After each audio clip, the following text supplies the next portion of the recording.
Hello children, today I'm going to be reading The Singing Mermaid.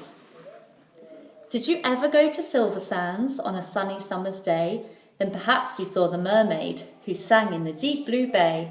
She sang to the fish in the ocean, to the haddock, the hake and the ling, and they flashed their scales and swished their tails to hear the mermaid sing. And sometimes the singing mermaid swam to the silvery shore. She sat and combed her golden hair, and then she sang some more. She sang to the cockles and mussels, she sang to the birds on the wing, and the seashells clapped and the seagulls flapped to hear the mermaid sing.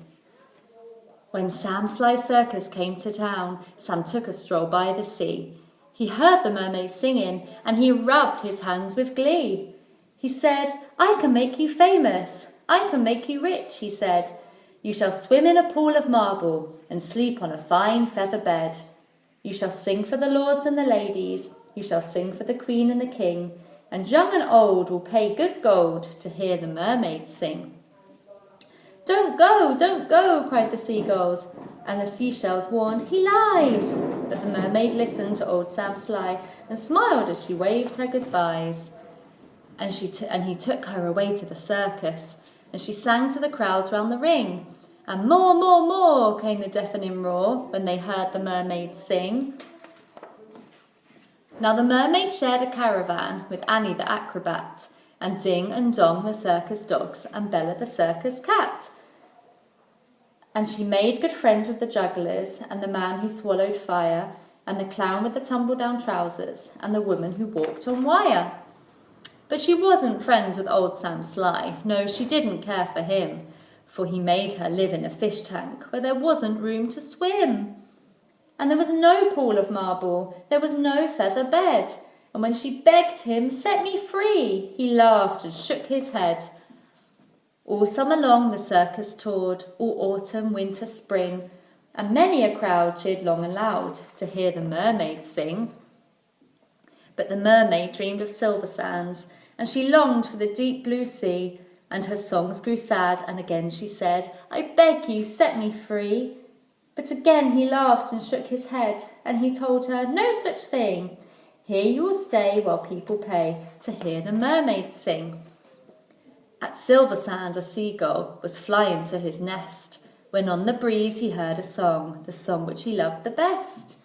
And he followed the song to the caravan. Sam Sly was about to lock it. The seagull watched as he turned the key and slipped it inside his pocket.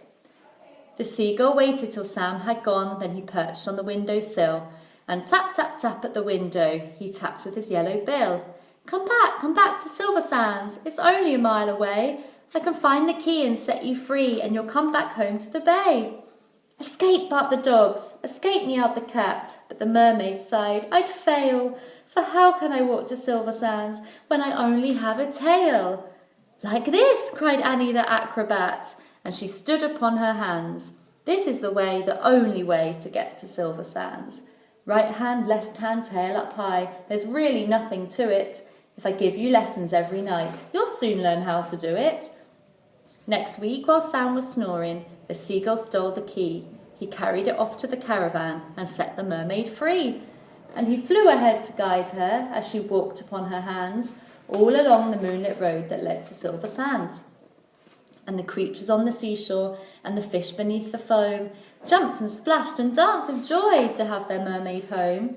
And she sang to the cockles and mussels, she sang to the birds on the wing, and the seashells clapped and the seagulls flapped to hear the mermaid sing.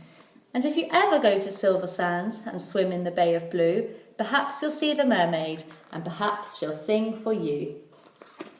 Thank you. Bye-bye.